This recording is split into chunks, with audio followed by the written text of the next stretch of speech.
আসসালামু আলাইকুম। শুরু করছি এক সমুদ্র প্রেম। লিখেছেন নুসরাত সুলতানা সেজুতি। পর্ব ২৪। স্বভাবে মুখচোরা মানুষগুলো সমাজে সবথেকে বড় অসহায়। তারা নিজেদের জন্য মুখ ফুটে কখনোই কিছু চাইতেই পারে না। সোজাসুজি মনের কথা জানাতে সর্বদা বিফল তারা। আমার এটা চাই, ওটা লাগবে, ওটা দরকার, না হলে হবে না, এরকম বাক্যগুলো ওদের জন্য নিষিদ্ধ, অস্বাভাবিক। যে একবার অন্তর্মুখী হয় সে নিজের সীমারেখা থেকে বাইর হতে পারে না, বা আসতেও শিখেনি। ঠেলে ঠুলেও আনার সাধ্য নেই। এরা কিছু বিশেষ মানুষের সঙ্গে মেশে, তাদেরকে ভালোবাসে সবটুকু দিয়ে। আজ সে কাতারে, তবে সাদিফও পড়ল। সে টান টান ভাবে লেপ্টে বিছানায়, মাথার উপরে রাখা আড়াআড়ি হাত, নেত্রযুগল নিবদ্ধ সমক্ষে লাগানো সাদা এসিটার উপর। চোখে ঘুম নেই, মনে শান্তি নেই, সমস্ত মুখ জুড়ে বিষাদের চিহ্ন। আঁকিবুকি করছে হতাশা, বেদনা।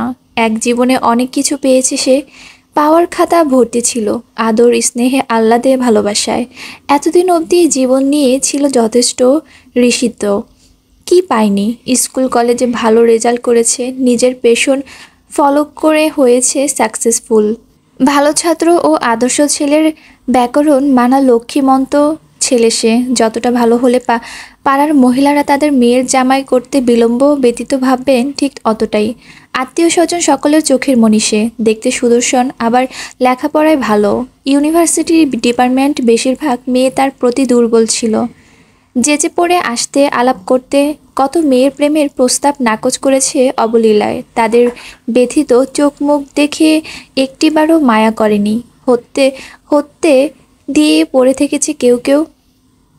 সবসময় নিজেকে নিয়ে মনে মনে ভীষণ গর্ব করত সাদিফ।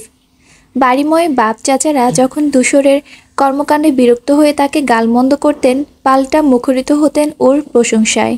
ভাইয়ে ভাইয়ে তুলনা লেগে থাকতো যেন। অথচ আজ প্রতিটি পদক্ষেপে সেই সাদিফই নিজেকে ধিক্কার দিচ্ছে, নিজের ব্যক্তিত্বহীনতা নিয়ে তাচ্ছিল্য করছে। পুষ্পর দিয়ে যাওয়া বিশেষণ তুমি স্বার্থপর কানে বাজছে নিরন্তর। সে কি আসলেই স্বার্থপর? এই পরিবারের জন্য সত্যি বিষাক্ত? কেন কেন সে স্বার্থপর হবে? পুষ্পটা তো জানে না, পরিবারের সবার উপর সেও না বলতে পারেনি। মেয়েটা ২ বছর ধরে ভালোবেসে কেঁদে বেকুল, আর ওর ভালোবাসা বেহিসেবি। কবে থেকে, কত বছর থেকে পিওকে হৃদয় জায়গায় দিয়েছে, গুণে পাওয়া যাবে না। পুষ্প কাঁদছে, চোখের পানি ফেলছে, প্রকাশ করতে পারছে নিজের কষ্ট। কিন্তু সে সে কিচ্ছুটি করতে অপারগ। বুকটা ব্যথায় ছিঁড়লে বাইরে থেকে সে নিশ্চুপ, নির্বিকার। বিয়ের আলাপ করার সময় মা আর বাবার মুখের হাসিটুকু তার হাসি কেড়ে নিয়েছে। কখনই একটা মানুষের মুখের উপর সে না করতে পারেনি।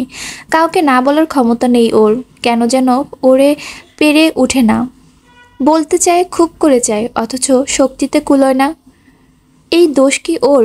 আজ প্রবল আক্ষেপে বক্ষ জ্বলছে তার। এই গুড বয়ের খেতাব তার চাই না। কেন ধূসরের মতো হলো না সে? ওরকম কাঠখোট্টা মানুষেরই জীবনে জিতে যায়, ঠকে যায় ভদ্রতার বেড়াজালে আটকে পড়া সাদিফরা। এই যে নম্রতার আখ্যান পেয়ে হাত পা বেঁধে গেল মোটা রশিতে, চোখ ঢেকে গেল স্নেহের পুরু কাপড়ে। একটিবার মুখ ফুটে বলতে পারল না, আমি পুষ্পকে নয়, পিউকে চাই। ওর সাথে কাটাতে চাই সারাটা জীবন। সত্যি বলতে পুষ্প ভুল বলেছে, না জেনে বুঝে মিথ্যে বিশেষণ দিয়েছে। সে স্বার্থপর নয়, সে আসলে ভদ্রের নামে জলজন্ত কাপুরুষ। যে মানব বুক ফুলিয়ে ভালোবাসার কথা ব্যক্ত করতে অক্ষম, তার ভালোবাসা নিয়ে সন্দেহ আছে। সাদিপ চোখের কোনা দিয়ে গড়ানো অশ্রু চটজলদি মুছে নিল। অন্ধকারে বদ্ধ রুমে সেই জল কেউ দেখল না। কয়েক হাত দূরের শটান দাঁড়ানো দেয়ালটাও না। পিউয়ের চেহারা ভীত। মধ্যরাতে কারো ঘরে চুরি করতে গেল, আর বাড়ির লোক ধরে ফেলল হাতে নাতে, তাও আবার দারোগা রকম লোকের হাতে ধরা। সে আতঙ্কিত চেহারা লোকাতে ব্যস্ত। ধূসরের মুখে শাস্তি শব্দটাও যে বুক ধড়পড় করছে খুব। সে বসা থেকে আস্তে ধীরে লতিয়ে উঠে দাঁড়ায়, মিনমিন করে বলে, আড়ি পাচ্ছিলাম না ধূসর ভাই। তাহলে কি করছিলি? ঘরের সামনে দিয়ে যাচ্ছিলাম, আপুকে দেখে দাঁড়িয়েছি। কথাটা মিথ্যে নয়। সে পুষ্পকে ঢুকতে দেখে তীব্র কৌতূহল সমেত এগিয়ে এসেছে। এতক্ষণ ধরে দেওয়া বুদ্ধিটা আপু কাজে লাগালো কি না সেসব বুঝতে। অথচ কে জানতো এই লোক এটাও ধরে ফেলবে। ধূসরের দৃষ্টি তার হাতের উপর, যেটা ডলতে ব্যস্ত। পিউ কতটুকু কি আঘাত পেয়েছে তীক্ষ্ণ চোখে নিরীক্ষণ করছে, তেমন লাগেনি। অথচ এই মেয়ে ডলে ডলে কি অবস্থা। সে বলল, এবার থাম, চামড়া উঠে যাবে। পিউ তৎক্ষণাৎ থেমে গেল। প্রচণ্ড নার্ভাস লাগছে তার। ধূসরের শাস্তিটা ঠিক কীরকম হতে পারে সেই চিন্তায় অবস্থা করুন। তখনই ধূসর ঠান্ডা গলায় শুধালো, পুষ্পকে আমার কাছে কে পাঠিয়েছে? পিউ চমকে উঠল, দুদিকে মাথা নেড়ে বলল, আমি পাঠাইনি। তার মানে তুই পাঠিয়েছিস? পিউ চোখ নামিয়ে নিল। ধূসর ধমকে বলল, পাঠিয়েছিস কেন? মানা করেছিলাম না তোকে? পিউ সরল কণ্ঠে বলল, আমার কি দোষ? আপু এত কাজ ছিল বলে সহ্য করতে পারিনি। ধূসরের অভিব্যক্তি বোঝা গেল না। বলল, কি বলেছি স্যার? আর কিছু বলিনি, সত্যি বলছি, বিশ্বাস করুন। ধূসরের মন গলেনি। তার গম্ভীর কণ্ঠে শোনা গেল, তোর তাহলে দুটো শাস্তি জমা হয়েছে। আমার অবাধ্য হয়েছিস, আমার মিথ্যে বলেছিস। পিউ বোঝাতে ক্লান্ত এমন সুরে বলল, মিথ্যে বলিনি তো ধূসর ভাই। এই চুপ! চোখ রাঙানো দেখে দমে গেল সে। সন্তর্পণে দীর্ঘশ্বাস ফেলল। মন খারাপে হাবুডুবু শরীরটাকে নিয়ে স্থির হয়ে দাঁড়িয়েই রইল। সে চোখ বুঝে ধূসর ভাইকে বিশ্বাস করে। এতটা ভরসা তার নিজের প্রতিও নেই। আর সেখানে কি না ধূসর ভাই ওর কথা কানেই তুলল না। সব বিশ্বাসের দায়ভার তার একার। প্রেমের মানসিক টানাপড়নে পড়ে গেল সে। ধূসর ভাইয়ের মন বুঝে শক্ত। মানুষটাই একটা স্টিলের কারখানা। ভাঙ্গে না, মোচকায় না, শুধু ঝনঝন শব্দ করে। কানের বদলে জ্বালাপালা করে ওর হৃদয়টা। তার কোমল মনের অনাচে কানাচে তমসা নামবে নামবে ভাব। সেইক্ষণে পেল কারো কাছে এসে দাঁড়ানোর মতো অনুভূতি। কে যেন ভীষণ করে ঘেঁষে এলো শরীরের ধারে। পিউ চকিত তাকায়। অভানীয় ধূসরকে সান্নিধ্য দেখে গলায় আটকে যায় নিঃশ্বাস। কবুতরের ছানার মতন থরথর করে ওঠে দেহটা। ধূসরের আবেশিত মোহময় মাদকের ন্যায় চাউনি শীতল করে দেয় হাত পা। এমন করছেন কেন মানুষটা? কেন এত কাছে আসছেন? পিউ ঠায় দাঁড়িয়ে থাকতে পারে না। পায়ের পাতা শিরশির করছে, যেন তলায় মাটি নেই। ধূসর ভাইয়ের উষ্ণ শ্বাস, শানিত চাহনি, এই অকস্মাৎ কাছাকাছি আসায় নাবিশ্বাস অবস্থা প্রায়। রুদ্ধকর পরিস্থিতি থেকে নিজেকে বাঁচাতে সে 2 কদম পিছিয়ে গেল। সরে যেতে চাইল ধূসরের থেকে। সে মানুষের চক্ষু যুগল এক মুহূর্ত সরল না, একটিবার পল্লব পড়ল না তার দুর্বোধ্য খুরখার দৃষ্টি। এই চাউনির সঙ্গী নেই ব্যাকরণের উল্লেখ করার যথাযথ বিশেষণ। তবু পিউ বারংবার আহত হলো।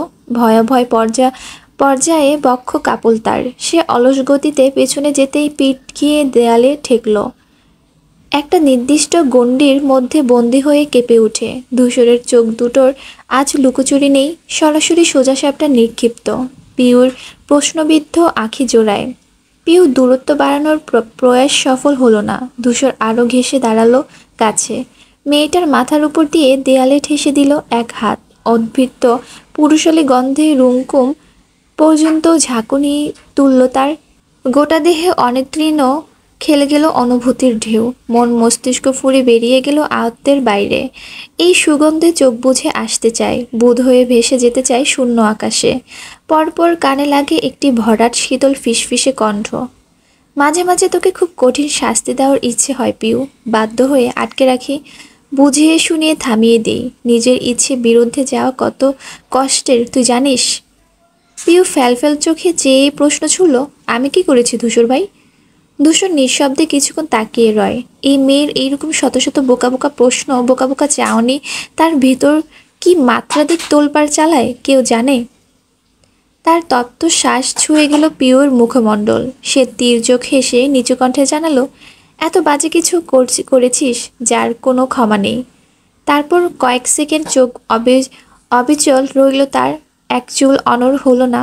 পিউ মুখশ্রী থেকে ধীরে ধীরে তার মুখটা আরও কাছে চলে আসে। ধূসরকে এইভাবে এগোতে দেখে পিউয়ের রক্ত সঞ্চল অবধি স্থির হয়। বক্ষপিঞ্জর ভেঙে বেরিয়ে আসতে চায়। হৃৎপিণ্ড স্থায়িত্ব পেল হাত পায়ের অনির্দিষ্ট কাঁপন। কপালে ঘাম ছুটল সবেগে। দুর্নিবার অনুভূতিতে গুরুতর হয়ে এলো নিঃশ্বাস।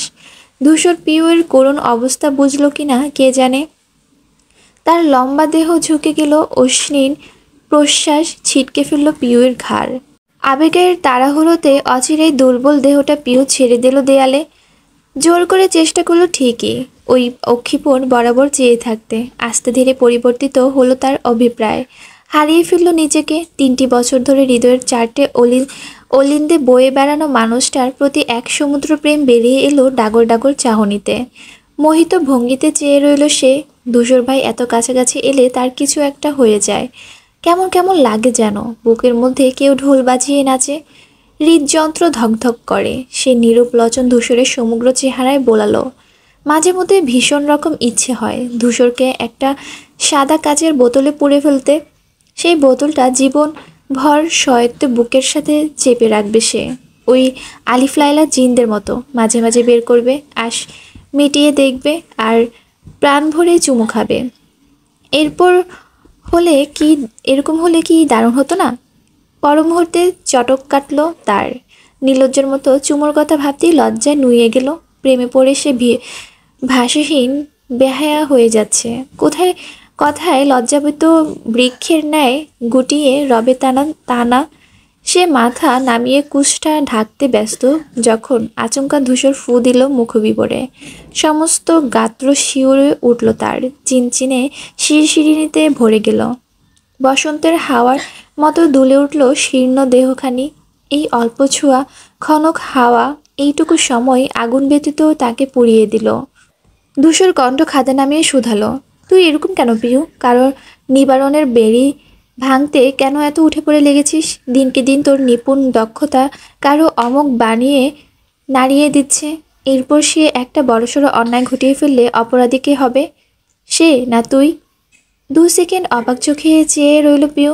শেষ কথাটার ইঙ্গিত বুঝতেই হাঁসফাঁস করে চোখ খিচিয়ে বুঝে নিল। জোরালো নিঃশ্বাস ঝড়ের গতিতে বুক উঠানামা করে। উষ্টাগত প্রাণে দিশেহারা হয়ে বলল, শাস্তিটা দিয়ে দিন ধূসর ভাই, চলে যাই আমি। ধূসরের উষ্ঠ পুটে ভিড়ে গেল হাসি। পিউ অস্থিরভাবে চোখ মেলল আবার। অনুভব করলো এমনিতেই সে মুখে খই ফোটাতে ওস্তাদ হলেও এই নির্দিষ্ট মানুষটির সামনে সে কিচ্ছুটি নয়। মনে প্রাণে বিশ্বাস করে ফেলল ধূসর ভাইয়ের কাছে আসার পর শক্ত হয়ে দাঁড়িয়ে থাকার চেয়ে তার হাতে 2-4টে চর খাওয়ার সহজ। এরকম দম বন্ধ হয়ে আসে না, রুহুটা গলার কাছে এসে আটকে থাকে না। পুনরায় ধূসরের চোখের দিকে তাকালো সে। ঠোঁটের কোণের এই নির্মম দুষ্প্রাপ্য অন্তর্ভেদী হাসিটা টর্নেডোর ন্যায় ঘুরপাক খেলো মনে। সে তখন ভ্রু উঁচায়, শাস্তি চায়। ধূসর বলল, শাস্তি চাস? পিউ আজ আর ভয় পেল না। একটু আগের ঘটনাচক্রে বেশ তার মনে তখনও বহুমান। সে এই আইঢাই করে মাথা দোলায়। এই শাস্তি বরেণ্য, অন্তত বেঁচে থেকেও অনুভূতিদের কবলে নিহত হওয়া থেকে অকঠিন। তার ভাবনার মধ্যে ধূসরের অধরদ্বয় এগিয়ে আসতে দেখা দেয়। পিউ চমকে বিমূঢ় হয়ে পড়ল। আগত পরিস্থিতি বুঝতেই বুকের বাপাশে অনুভব করল অসরল ভূমিকম্প। ধূসর ভাই কি চুমু খাবেন? আল্লাহ, সে নিশ্চিত মরে যাবে। পিওর হার্টবিট থেমে গিয়েছে। রক্ত সমেত যেন এক্ষুনি বুক ফুঁড়ে বাইরে আসবে ওটা। সর্বদা ধূসরকে কাছে যাওয়ার মেয়েটি আজ আকস্মিক তার অচেনা আগমন মেনে নিতে পারে না। ধূসরের স্পর্শ পাওয়ার জন্য উচাটন মন আজ হতচকিত। অলিক স্বপ্নের ন্যায় ঠেকছে সব। চোখ কান উন্মুখ বেকুল থাকে যার জন্য সে কাছে এলে এমন হয় কেন? ছটফট করা অন্তর্করণ আর মাথার ভেতর বাজতে থাকা রুমঝুম সুরে পিউ পাগল প্রায়।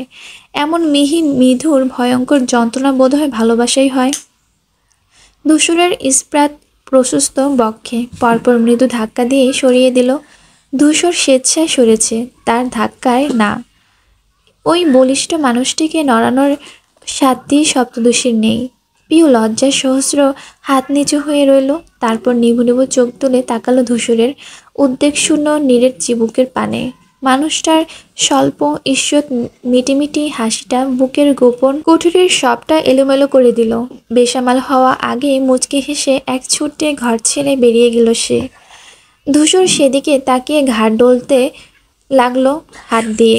তার ঠোঁটের কোণায় দুর্বোধ্য দুষ্ট হাসি। ইচ্ছে করেই করেছে এমন। ফাজলামো করে পিউকে জ্বালাতে স্বেচ্ছায় বুদ্ধি হেঁটে এগিয়েছে ঠোঁট। চুমো অবধি যেত না নিশ্চিত। এখনো যে ওই এক ভুল দুবার করার সময় আসেনি, অথচ এর আগেই পালালো মেয়েটা। ধূসর বক্র হেসে বিড়বিড় করে বলল, এইটুকুতেই এই অবস্থা? সারা জীবন তো পড়েই রইল। পার্টি অফিসে উৎসব আজ। নতুন দল দিয়ে দুপুরের খাওয়া দাওয়া হবে। হাজির হবে না নবনবনী তাদের মেয়র প্রার্থী খলিলুল শাহ। তদারকি বরাবর মতো ধূসর রয়েছে। একে ওকে হুকুম দিচ্ছে, না বুঝলে বোঝাচ্ছে ভালো করে। মাঝে মাঝে হাত ঘড়ি দেখছে, ঘড়িতে একটা ছড়াবে, অথচ ইকবালের দেখা নেই। এই প্রোগ্রামের জন্য আজ সে অফিস থেকে লাঞ্চের আগে বেরিয়েছে। রিসেপশন বলে এসেছে ফিরবে না বিকেলে। অথচ সভাপতি নিখোঁজ ছেলেটা মাঝে মধ্যে এত দায়িত্ব জ্ঞানহীন মতো কাজ করে কেন? একে কিনা সে ভবিষ্যতে মেয়র করার পায়তারা করেছে। দুশো ঠোঁট ফুলিয়ে শ্বাস ফেলল। ফুল দিয়ে মূল গেটে ডেকোরেশন হচ্ছে। পুরো পার্টি অফিস সাজানো শেষ প্রায়। ঘেমে নিয়ে গোসল করার মতন অবস্থা। সোহেল এসে খাবারের মেনু দেখিয়ে শুধালো, কোক তো খলিল ভাই খান না, স্প্রাইট আনবো নাকি? এ কি, তুই তো একদম ঘেমে গিয়েছিস ধূসর, ভেতরে গিয়ে বসবি? আমি বরং দেখি এদিকটা। ধূসর রুমাল দিয়ে মুখ মুছতে মুছতে বলল, লাগবে না, তুই এক কাজ কর, সবার জন্য স্প্রাইট আনা।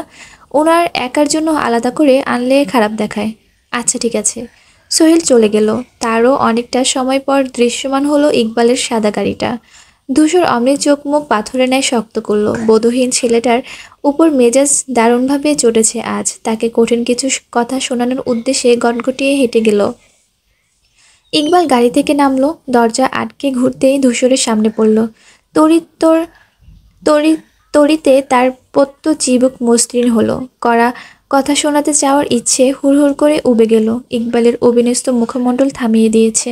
টকটকে লাল দুটো চোখ ও শীত ঠোঁট যুগল আরও বেশি কালো আজ। চুল অগোছালো হয়ে কপালে পড়েছে, সাথে বাম চক্ষু রেখেছে দৃষ্টির আড়ালে। ধূসর চিন্তিত কণ্ঠে বলল, কি অবস্থা চেহারার তোর? ইকবাল একটু হাসলো। সত্যি বলতে ছেঁচড়ে এনেছে হাসিটা। বলল, রাতে ঘুম হয়নি তো, তাই আর কি। গলায় সুরক অন্যরকম, ভাঙ্গাচেরা, রুগ্ন। ধূসর কাঁধে হাত রেখে বলল, তুই ঠিক আছিস? ইকবালের অন্তরস্থল হু হু করে উঠল। ধূসরকে দুহাতে আগলে ধরতে মন চাইছে চিৎকার করে জানাতে, আমি ঠিক নেই ধূসর, তোর বোন আমাকে ঠিক থাকতে দিচ্ছে না। ভালোবাসায় অনলে জ্বালাচ্ছে, পোড়াচ্ছে, পুতুলের ন্যায় নাড়াচ্ছে আর নাচাচ্ছে। ওর একটা সুষ্ঠু বিচার কর ভাই। মুখে বলল, একদম। ধূসর তাও শুধালো, is everything all right Iqbal? Iqbal স্বভাব সুলভ হেসে বলল, আরে হ্যাঁ হ্যাঁ, আমাকে দেখে অল রাইট মনে হচ্ছে না তোর? না। সে ঠোঁট উল্টায়, ঠিক আছে রে বাবা, এক মাইল দৌড়ে এলে বিশ্বাস করবি? থাক, ভেতরে চল, খলিল ভাই অপেক্ষা করছেন। ও বেটা এত আগে ভাগে এসেছে কেন? পরে এলে খাবার কি কম পাবে? সবাই তোর মতো লেট লতিফ নয়। হি ইজ আ পাংচুয়াল গাই। আয় আয় এখন। ধূসর উল্টো পথে কদম ফেলল। ইকবাল দাঁড়িয়ে রইল স্থির। তার ভেতরটা খচখচ করছে অন্য কিছু নিয়ে। পুষ্প কাল রাতে হঠাৎ অস্বাভাবিক ব্যবহার করেছে। সে কষ্ট পেয়েছে বুঝেও একটিবার ফোন করলো না, খবর নিল না। হঠাৎ কী হলো সেই চিন্তা আর ভারী বুক সমেত সারা রাত বিনিদ্রায় কেটেছে তার। এক ফোঁটা চোখ বুঝি নিয়ে ঘুমায়নি। অসংখ্য সিগারেট ধোঁয়া উড়িয়েছে বাতাসে। সকালে যাও একটু ঘুমোতে। পুষ্প নো কল নো মেসেজ দেখে অভিমানী মাথার রক দপদপ করে উঠল। ক্রোধ ছড়ালো শিরাসমূহে। সব সময় রাগ করবে ও ভাঙাবে সে। কেন একতরফা কেন হবে এই নিয়ম? অতগুলো অতগুলো কলে ওকে না পেয়ে একটু না হয় উঁচু কণ্ঠে কথা বলেছে, তাই বলে এভাবে রিয়েক্ট করবে? এত বাজে বাজে কথা শোনাবে? সে টর্চার করেছে মানে সে কি অত্যাচারী? ইকবাল ফের অনুরাগী হয়। মনের সাথে সাথে চোখ মুখ শক্ত হয়। অভিমানে ছেয়ে যায় তনু মনে। কিন্তু একটিবার পুষ্পর কথা জানার স্পৃহা কমে না। এ নিয়ে বিনিয়ে যদি ধূসরের থেকে একবার শুনতে পারত সে আজ ইউনিভার্সিটিতে গিয়েছে কিনা, তবে যা বোঝার বুঝে নেবে। কি দাঁড়িয়ে আছিস কেন? তার ধ্যান কাটলো। দুপা এগিয়ে গিয়ে আবার দাঁড়িয়ে গেল। ধূসরের দৃষ্টি বদলালো সন্দেহে। ওর উসখুসিনি নজরবন্দি হতে কয়েক সেকেন্ড লাগে।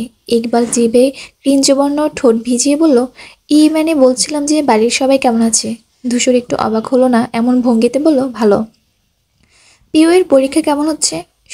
শুনেছি তো ভালোই। সে অকারণে সব দাঁত দেখিয়ে বলল, ভালো ভালো। তোর তোর হিটলার চাচার কি খবর? ধূসর চোখ চোখ রাঙাতেই হাত দাঁতে জিভ কেটে বলল, ভালো মানুষের আঙ্কেলের কি খবর? হঠাৎ সবার খোঁজ খবর নিচ্ছিস যে? এমনি, তুই আবার আমার বেস্ট ফ্রেন্ড তো, তোর পরিবার আমার পরিবার না? বাড়ির সবাই ভালো আছে, এখন আরেকটু বেশি ভালো থাকার কথা। খুশির খবর চলছে তো? ইকবাল কপাল কুঁচকে বলল, কি খবর? তোর চাচার আবার ইয়ে টিয়ে হবে নাকি? ধূসর চোখ গরম করে বলল, অজুবুকের মতো কথা বলবি না তো। ইকবাল মাথা দোলালো, মনে মনে একটুখানি সুযোগ হাতালো পুষ্পর নাম উচ্চারণ করার, কিন্তু ওই যে চোরের মন পুলিশের মতো বাছে ধূসর সন্দেহ করে বসলে। আর কোনো প্রশ্ন? হ্যাঁ। হ্যাঁ না মানে ওই খুশির সংবাদটা কি? পুষ্পর সঙ্গে সাদেফের বিয়ে। ইকবাল বেখেয়ালি মাথা দুলিয়ে বলল, ও ভালো। হুঁশে ফিরে বজ্রপাতের ন্যায় তাকালো, আর্তনাদ করে বলল, কি? ধূসর কাঁধ উঁচু করে বলল, হ্যাঁ, এই তো কালই পাকাপাকি করলো। দুদিনের ভেতর বোধহয় এঙ্গেজমেন্ট দিনও ঠিক হবে। ইকবালের কান ঝাঁঝা করে উঠল, বক্ষে সায় করে একটা তীর বসলো, বুকটা বিচ্ছিন্ন ফালাফালা করলো নিমিষে। এতটা দেবে দেবে বসলেও যে এফোর হয়ে গেল সব। অদৃশ্য রক্ত ঝরল অনর্গল। সে উত্তর দিতে পারল না। কেমন রক্তশূন্য চেহারায় ধূসরের মুখের দিকে চেয়ে রইল। অক্ষিপটের শ্বেত রংটা বিবর্ণ ফ্যাকাশে। নিশ্চিত হতে শুকনো খনখনে কণ্ঠে শুধালো, কি বলছিস? ধূসরের আনন্দিত জবাব, ইয়েস, ঠিক শুনেছিস। এই তো কদিনের মধ্যে ওদের বিয়ের ডেট পড়বে শুনলাম। ভাবছি হলুদের প্রোগ্রামে অনেক বড় করে করব। আমরা একরকম পাঞ্জাবি নেই, কি বলিস? আফটার অল আমার পরিবার তোর পরিবার হলে Pushpa also like your sister. Iqbal অদৃশ্য দু হাতে কান চেপে ধরল নিজের। অদ্ভুত অদ্ভুত আর্তনাদ করলো, কিন্তু কথা ফুটলো না। পুষ্প তার বোন? না, ইহকালে না। ধূসর ভ্রু কুঁচকে বলল, কি হয়েছে তোর? সে ক্লান্ত কণ্ঠে বলল, পানি খাবো। ধূসর ছোট্ট শ্বাস ফেলে আগে আশেপাশে তাকালো। সামিরকে দেখে আদেশ করলো পানি দিয়ে যেতে। ইকবাল বুকে ব্যথা উঠেছে, বিকল বিকল লাগছে হার্টবিট, যেন এক্ষুনি অ্যাটাক ফ্যাটাক করে লুটিয়ে পড়বে মাটিতে। তার পুষ্পরানীর বিয়ে অন্য কারো সাথে? সে মরে যাবে, বাঁচবে না। এই খারাপ কুৎসিত দিন দেখার আগে ঝাঁপ দিবে খাদে। যতটা কাতরভাবে পানি চাইলো সে অতটা গলা দিয়ে নামলো না। বোতলের এক চুমুক দিয়ে বাকিটা রেখে দিল। এদিকে ব্যথা বাড়ছে, বাড়তে বাড়তে ছড়িয়ে পড়েছে শরীরের সবখানে। বাম পাশে মনে হচ্ছে বহেন্ত ললিহান শিখা ঢেলে দিয়েছে কেউ। ধূসর কিছুই জানে না এমন ভান করে বলল, তাহলে কি বলছিস আমরা পার্টি অফিসে সবাই মিলে প্ল্যানিং শুরু করি? ইকবাল নির্জীব দৃষ্টিতে তাকিয়ে শুধায়, কিসের প্ল্যান যেন? পুষ্প আর সাদিফের বিয়ে।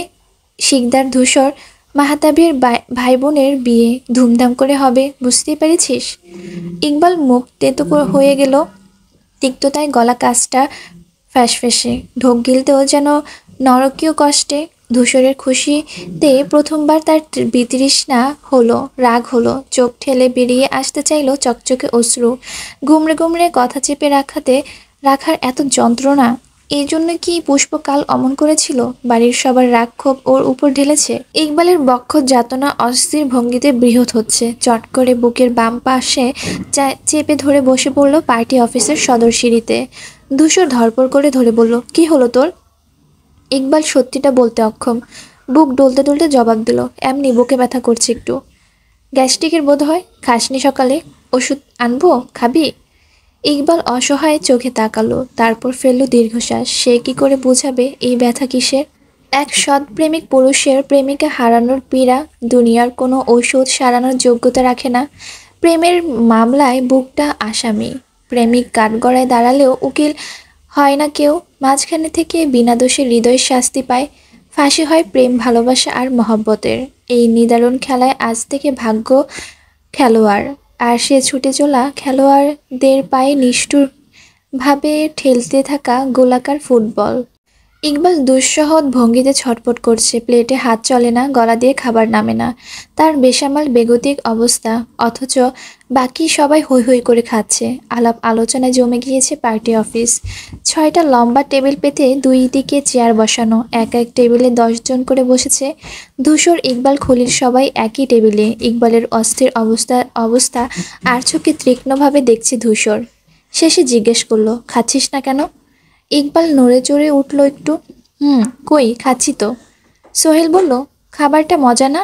একদম অনেকগুলো দোকান বেছে বেছে বিরিয়ানিটা আনলাম। খলিল বললেন, হ্যাঁ আমার তো ভালোই লাগছে, তেল চিপচিপে কম। ইকবাল একটু হাসলো, তবে কিছু বলল না। কথা বলতে ভালো লাগছে না তার। গলার মধ্যে কি যেন ঘুরছে, প্রাণটা কাতরাচ্ছে কই মাছের মতন। আর চিন্তার মধ্যে খলিল ধ্বনি শোনা গেল, নির্বাচনের দিন তোমরা সবাই একটু অ্যালার্ট থেকো। ইকবাল বিরোধী দল কিন্তু হাত গুটিয়ে বসে থাকবে না, মনে নেই গতবার কি কেলেঙ্কারি হয়েছিল? জি। মুখে জি বলে হবে না, তুমি গায়ে হাওয়া লাগিয়ে বেড়ানোটা কমাও এখন। আমার পর এখানে নেতা তুমি, পার্টি অফিসের দায়িত্ব তোমার, অথচ সব দায়ভার ধূসরের কাঁধে দিয়ে নেচে কুদে বেড়াচ্ছ। রাজনীতিতে দায়িজ্ঞান হচ্ছে আসল। এত ইরেসপন্সিবল হলে হয় না তো। একে তো মন ভালো নেই, তার উপর খলিলের কথাগুলো। ইকবালের মুখের অবস্থা করুণ হলো, বিষাদের ঢেকে গেল অন্তরস্থল। ঠোঁটের চারপাশে হাসিটুকু বিলীন। দলের এত ছোট ছোট সদস্যের সম্মুখে এভাবে না বললেই কি হতো না? সে মুখের উপর যথাযথ জবাব দিতে গিয়েও পিছিয়ে যায়। আগামীতে খলিল মেয়র নির্বাচিত হবেন, দলের সিনিয়র সদস্য সে। তাকে অপমান করে কিছু বলা ঠিক হবে না। যদি সেও একই কাজ করে, দুজনের তফাৎ রইল কই? অথচ এই ভদ্রতার ধার ধারল না ধূসর। সে মুখের উপর বলে বসল, পার্টি অফিস তো চলছে খলিল ভাই, কোনো রকম অসুবিধা হচ্ছে না, আপনার দল ঠিক থাকলেই হলো।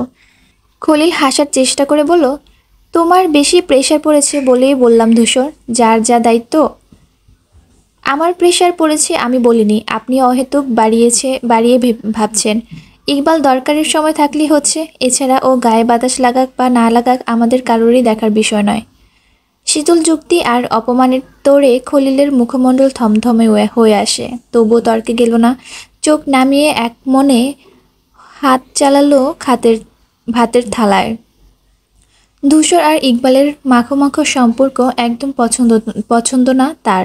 সে ভবিষ্যতে মেয়র, দুজন হবে তার পা চাটা কর্মী, অথচ এই ছেলে তাকে গায়ে লাগায় না। আর ওর স্পর্ধা দেখে ইকবালটাও একই রকম হচ্ছে।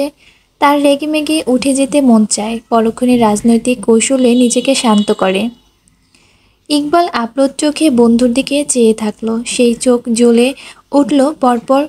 কটর ছড়িয়ে পল্লব ছুলো, বদনের ঘাম মোছার ভান করে মাথা নিচু করে শার্টের হাতা দিয়ে মুছে নিল জল। তাদের উৎসব শেষ হতে বিলম্ব হয়, দুপুর থেকে বিকেল সন্ধ্যা গড়ায়। খাওয়া দাওয়া পাট চুকিয়ে দীর্ঘ আলোচনায় মগ্ন হলো সবাই। ইকবালের এক মুহূর্ত মন টিকছে না এখানে, তার অবস্থা গলাকাটা মুরগির ন্যায়। একটাবার যদি পুষ্পর সাথে দেখা করার সুযোগ পেত, ফোন করবে একবার, ভাবনার মতো সে উঠে দাঁড়ালো। সবার চোখ তার দিকে ঘুরলে জবাব দিল, ওয়াশরুমে যাচ্ছি। ওয়াশরুমের সামনে এসেই তড়িঘড়ি করে ডায়াল করলো পুষ্পর নম্বর। রিং হয়ে হয়ে বেজে গেল, ধরল না কেউ। ইকবালের অস্থিরতা তরতর করে ডগার ন্যায় বেরিয়ে যাচ্ছে। বাম হাতে চুল খামচে খামচে টানলো, পুষ্প ফোন ধরছে না কেন? সে কি আর তাকে চাইছে না? সাদীপ বাইক চালিয়ে সোজা এসে অফিসের সামনে নামলো। স্ট্যান্ড দাঁড় করিয়ে নিজেও দাঁড়ালো। হেলমেট খুলে হ্যান্ডেল ঝুলিয়ে আড়াআড়িভাবে কাঁধে ফেলা ফেলা কালো ব্যাগ ঠিকঠাক করে হেঁটে গেল ভেতরে। ভিউ মিরর দেখে প্রতিদিন চুল সেট আপ করার বিষয়টা আজ তার মাথাতে এলো না। সেখানে ভর্তি বেদনা আর যতনা তাকে ভুলিয়ে দিল নিজের যত্ন। প্রতিটি কদমে তার দীর্ঘশ্বাস ভারী হয়, প্রতিটি পল্লব ফেলার সময় মনে পড়ে পিউকে, চোখে ভাসে তার মায়াময় স্নিগ্ধ আদল। কেন যে অতটুকু মেয়ের প্রতি মন হারাতে গেল? না হলে ওই মানসিক টানাপোড়েনে পড়তে হতো না, এইভাবে দ্বিধাদ্বন্দ্বের চাপে নিঃশেষ হতে হতো না। তার মানসিক বিধ্বস্ততা হাজারে গড়িয়েছে গতকাল থেকেই। পুষ্পের সম্পর্কে সব জেনে শুনেও ওকে বিয়ে করতে হবে ভাবলেই হৃদয় সন্ধিতে তমাস নামে। একটাবার যদি কিছু করতে পারত, বিয়েটা যদি আটকানো যেত। সে থমকে দাঁড়ায় হঠাৎ, মনকে শক্ত করে ভাবে বাড়ি ফিরে মায়ের কাছে সবটা খুলে বলবে। জানাবে সে পুষ্পকে নয়, পিউকে চায়। উল্টো দিকের পুষ্প তাকে চাইছে না, তার মনে ইকবাল। পরক্ষণে দুদিকে মাথা নাড়ল। কথাগুলো বলার সময় মায়ের ব্যথিত মুখ মনে করে পিছিয়ে গেল। না, এই জগতে তার দ্বারা মানুষকে উপেক্ষা করা কঠিন দুর্বার। আরে আপনি এখানে? হঠাৎ মেয়েলি সুরে সম্বিত পেল সাদীপ। চৌকিতে ঘুরে তাকালো। সম্মুখে পরিচিত তবে অনাকাঙ্ক্ষিত মুখটি দেখে বিস্ময় চেয়ে রইল কিয়ৎক্ষণ। এই মেয়ে এখানে কেন? মারিয়া এগিয়ে এসে সামনে দাঁড়ায়। তার হাতে জল ভর্তি প্লাস্টিকের বোতল। বলল, আপনি এই অফিসে কেন? প্রশ্নটা করেই তার চোখ গেল সাদিফের বেশভূষায়। ফর্মাল গেট আপ দেখে ঠোঁট কামড়ে অনুমান করে বলল, আপনি কি এখানে কাজ করেন? সাদিফ অতি দ্রুত বিস্ময় হাবভাব সামলে উঠে, চোখের চশমা ঠেলে গলা খাঁকা হৃদয়ে গম্ভীর কণ্ঠে শুধায়, আপনি কে? মারিয়া আকাশ থেকে পড়ল। আপনি আমাকে চিনতে পারছেন না? তার চোখ ছোট হয়ে এলো। চেনার মতো কোনো কারণ আছে? আপনাকে কখনো দেখেছি বলে মনে পড়ছে না। মারিয়া ফ্যালফ্যাল করে চেয়ে বলল, কি আশ্চর্য, আপনার কি স্মৃতিশক্তি গেল নাকি? আমি মারিয়া, আপনি ডাকেন ম্যালেরিয়া, মনে নেই? সাদিব মুখের উপর বলল, না নেই, প্রয়োজন ছাড়া মনে রাখি না কাউকে। মারিয়া বুঝতে বাকি নেই, এই বেটা ইচ্ছে করে এমন করছে, নাটক করছে তাকে না চেনার। সে কটমট করে বলল, অফিসে কি করছেন? যাত্রাপালায় নাম লেখাতেই পারতেন। Excuse me, that's none of your business. আপনার সাথে কথা বলে সময় নষ্ট করার ইচ্ছেটাই আমার নেই। যেখানে দেখি ঝগড়া করতে লাফিয়ে পড়েন। ঝগড়াটে মেয়ে কোথাকার?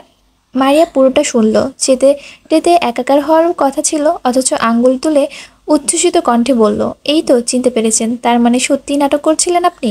সাদিব থতমত খেয়ে চোখের চশমা ঠেলল আবার। বলল, হোয়াট এভার, চিনিছি তো। তো মানে কি, ঢং করছিলেন কেন? সাদিব জবাব দেয় না, পাল্টা প্রশ্ন ছুড়ল, আপনি এই অফিসে কি করছেন? আপনাকে ফলো করে এসেছেন নাকি? মারিয়া অবাক হলো, ব্যঙ্গ করে বলল, কি আমার সালমান খান এলেন?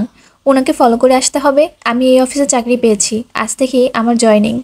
কথাগুলো বলতে পেরে তার বুক গর্বে ফুলে উঠল। বিশাল দপ্তরে সে কাজ করে ভাবতেই রোমাঞ্চিত অনুভব হয়। হোক সামান্য কর্মচারী, তাতে কি, তাও হওয়ার ভাগ্যের। সাদিব মুখ কুঁচকে ভাবল, একে কি চাকরি দিল? মাথার চেয়ে মুখ চলে বেশি। মুখে বলল, ও। চলে যেতে ধরলে মারিয়া জিজ্ঞেস করলো, আপনি কোন পোস্টে আছেন? সাদিব কাট উত্তর, সেটা আপনাকে কেন বলবো? না বলার কি আছে? আমি অকারণে কোনো কথা বলি না। এত ইন্টারেস্ট থাকলে নিজে জেনে নিন। মারিয়া মুখ বেঁকিয়ে বলল, আমার বইই গেছে। থামলো, আবার বলল, আপনি কি পিওন এখানে? আপনার জন্য এই পোস্টটা ঠিকঠাক। চা পানি এগিয়ে দিয়ে অনেক ছোটাছুটি করতে হয়, সেজন্য গায়ে শক্তি লাগে। আপনার গায়ে তো অনেক শক্তি। গ্রামে বর্ষাকে তুলেছিলেন শুনলাম, বলে ঠোঁট চেপে মিটিমিটি হাসল সে। সাদিফের মুখ কুঞ্চন আরও গাঢ় হলো। কটমটিয়ে উঠে আবার শান্ত হয়ে বলল, দেখুন, আজ আমার মনটা খারাপ। আপনার সাথে ফালতু তর্কে যাওয়ার ইচ্ছে নেই, নিজের কাজে জানতো। মারিয়া কিছু যায় এলো না, কাঁধ উঁচিয়ে বলল, খারাপ মন খারাপ, তাই তো থাকবে। আপনার তো মন খারাপ। সাদিব তেতে কিছু বলতে গিয়েও থেমে গেল।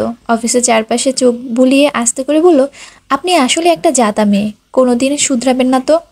মারিয়াও একই রকম কণ্ঠে বলল, কিছু কিছু মানুষের জন্য আমার স্বভাব অপরিবর্তিত। আপনি হলেন তার মধ্যে একজন। আপনি ইচ্ছে করে ঝগড়া করতে চাইছেন, তাই না? ভদ্রতার সুযোগ নিচ্ছেন? পরক্ষণে সন্দিহান গলায় বলল, নাকি আমার মতো সুদর্শন ছেলে সাথে কথা বলার লোভ সামলাতে পারছেন না? শেষ কথায় মারিয়া হা করে ফেলল। পর মুহূর্তে খ্যাক করে বলল, আপনি সুদর্শন? এই মিথ্যেটা কে বলেছে আপনাকে? সাদিব ভ্যাবাচাকে খেয়ে বলল, মানে? মানে আপনাকে যে গোবরে গণেশের মতো দেখতে কেউ বলেনি।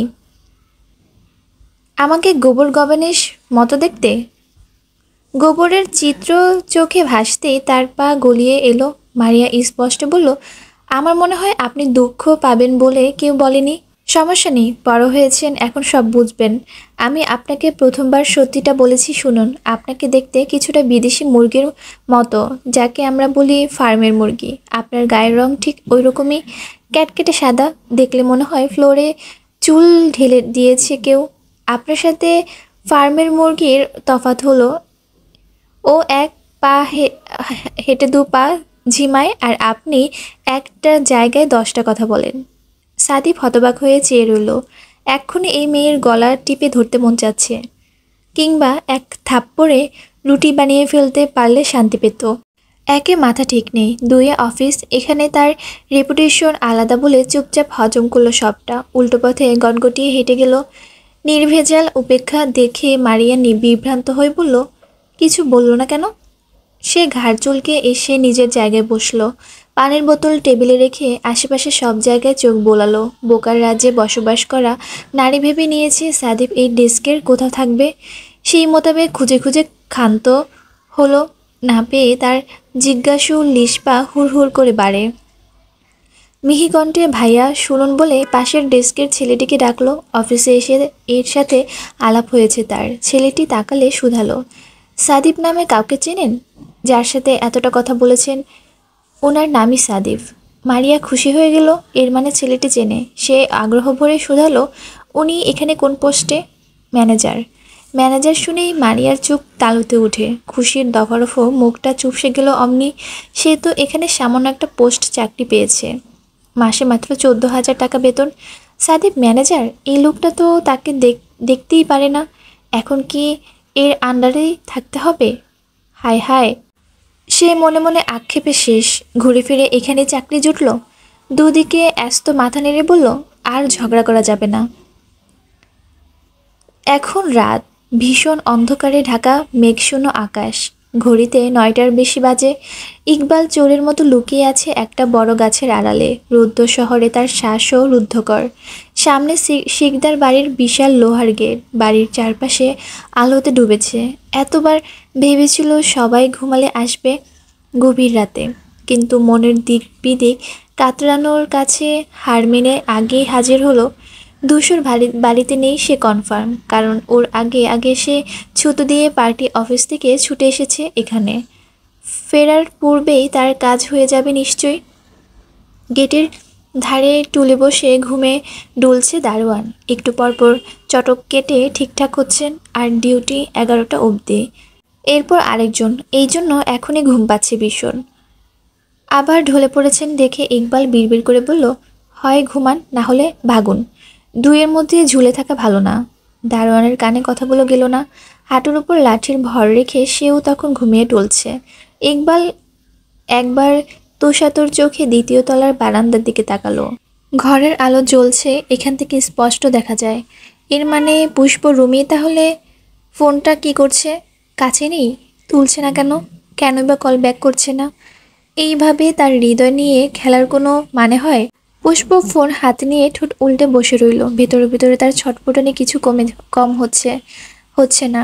ইকবালের কল রিসিভ করার জন্য আঙ্গুলগুলো নিষ্পিস করছে খুব। কিন্তু ধূসর ভাই যে মানা করলেন, ফোন ধরলে যদি জিভ ফসকে কথা বেরিয়ে যায় ভাইয়া রাগ করবেন, কিন্তু সরাসরি এড়িয়ে যাওয়া অসম্ভব। মনটা অসহ্য রকমের আনচান করছে, কি করবে জানে না। মন দ্বিধা বাড়ছে, কপাল চাপড়াতেই ইচ্ছে করছে। কোনো কুক্ষণে সেজো চাচার মাথায় বিয়ের ভূত চাপলো কে জানে। এর মধ্যেই টুং করে আওয়াজ হলো ফোনে। মেসেজ এসেছে, স্ক্রিনে ভেসে উঠল, বাড়ির সামনে দাঁড়িয়ে আছি, বারান্দায় না আসা অবধি এখানেই থাকবো ইনশাল্লাহ। প্রেরক ইকবাল। পুষ্প বুক ধক করে উঠল ভয়ে। প্রকট চোখে বারান্দার দিকে তাকালো, তারপর তরস্ত এলোমেলো পায়ে ছুটল সেদিকে। এক প্রকার বারান্দার রেলিং ধরে ঝুলে পড়ল সে। হন্য চোখে গেটের দিক চেয়ে ইকবালকে খুঁজল। দেখা যাচ্ছে না। মিথ্যে যে বলেনি সে নিশ্চিত। এই ছেলের দুঃসাহস প্রবল। তাকে দেখি পুরো ঠোঁটে হাসি ফুটল ইকবালের। গাছের সাথে হেলান দিয়ে থেকে চট করে সোজা হয়ে দাঁড়ালো। পুষ্প কাঁপা কাঁপা হাতে ফোন করলো। একবার রিং হতেই রিসিভ হয়। সে কিছু বলার আগে ইকবালের ব্যথিত কণ্ঠে ভেসে উঠল, এতক্ষণে আমার মনে পড়ল মাই লাভ। পুষ্প হৃদয় নাড়িয়ে দিল এই ডাক, যা বসুমিতিতে তার সব থেকে প্রিয়। মন, হৃদয়, মস্তিষ্ক সব আবেশিত হয়ে জুড়িয়ে যায়, ভেসে বেড়ায় আবেগের ধ্বনিতে। সে গলতে গিয়েও শক্ত হলো। কপট রাগ নিয়ে বলল, কোথায় তুমি? বলতে বলতে আশেপাশে মাথা ঘোরালো। নীরব খুঁজলো ইকবালকে। সে একটু এগিয়ে এসে দাঁড়ালো। দৃশ্যমান হলো তার চাওয়ার দেহ। পুষ্প কিছু বলার পূর্বে তার অশান্ত প্রশ্ন এলো, সাদিফের সাথে তোমার বিয়ে পুষ্প? পুষ্প চমকে গেল একটু, অবাক হয়ে বলল, তুমি কি করে জানলে? এর মানে কথাটা সঠিক?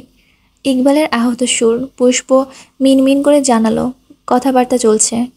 সে ফুঁসে ওঠে, কেন চলবে? কিসের জন্য চলবে? এই পৃথিবীর সবাই জানে তুমি আমার বউ হবে। তাহলে? বোকা বোকা কথা বলো না তো ইকবাল। তুমি আর আমি ছাড়া আমাদের সম্পর্ক কথা কে জানে বলো তো? আচ্ছা, কেউ জানে না, তুমি তো জানো পুষ্প। তারপরও বিয়েতে রাজি কেন হয়েছ? তোমাকে কে বলল আমি রাজি?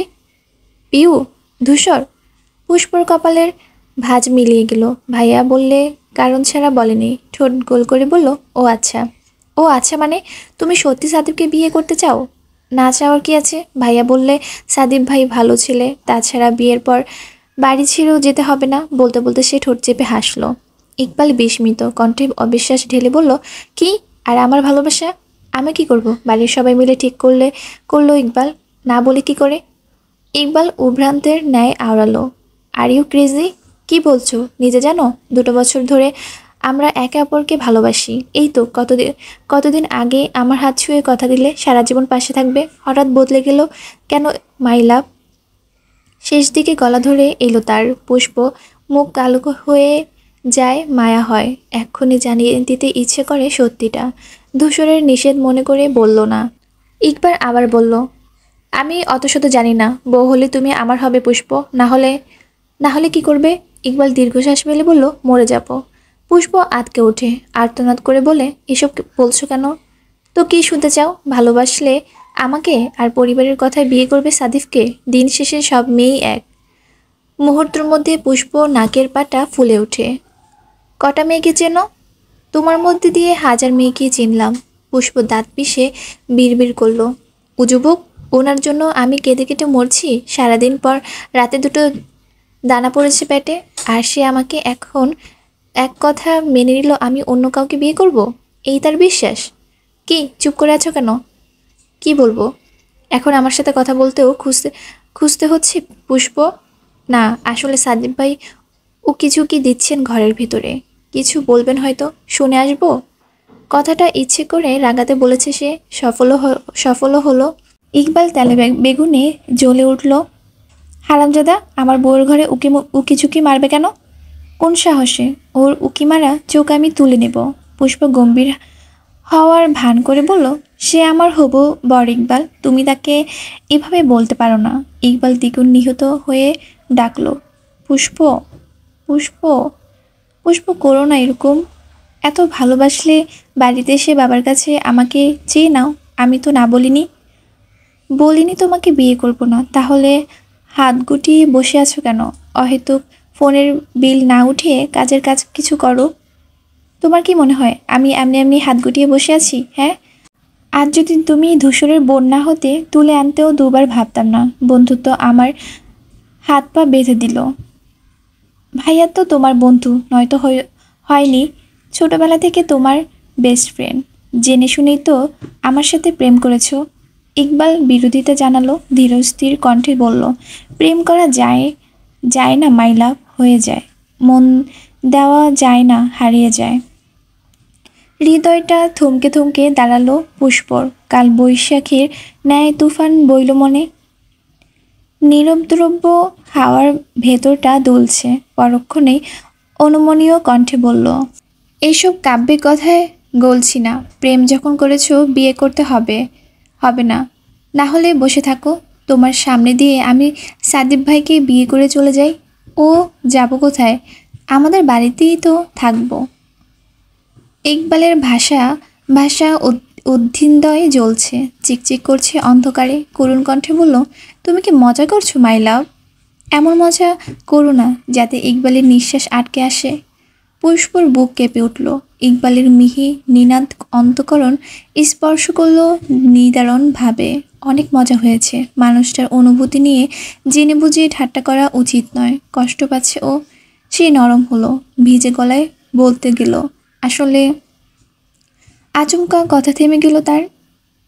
চোখ দুটো বড় বড় করে খট করে লাইন কাটলো। তারপর দ্রুত পায়ে ঢুকে গেল কামরায়। ইকবাল ঘটনার আগামাথা বুঝিনি। পুরোটাই ঘটেছে তার চোখের সামনে। তবুও সে অনবরত হ্যালো হ্যালো করতে থাকে। মেয়েটার অদ্ভুত অপরিচিত আচরণ বিভ্রমে ভোগাচ্ছে, এলোমেলো করে দিচ্ছে তাকে। পুষ্প তো এরকম নয়। সেই ক্ষণে কাঁধে একটা শক্ত পুরুষালী হাত পড়ল। চমকে গেল ইকবাল। মুখে চেয়ে বিশালকতা হোঁচট খেল। ঘুরে দেখল ধূসরের ভ্রু এক জায়গায় জড়সড়, চেহারায় বিস্ময়ের ছাপ। ইকবাল ত্রস্ত ফোন নামিয়ে পকেটে ঢোকায়, হাসার চেষ্টা করে। তুই এখানে? ইকবাল গলা শুকিয়ে গেল। ভয়ে ভয়ে বক্র চোখে একবার দেখে নিল পুষ্পর বারান্দার দিকে। পর্দার আড়ালে লুকিয়ে থাকা মেয়েটাকে অতদূর থেকে চোখে পড়ে না।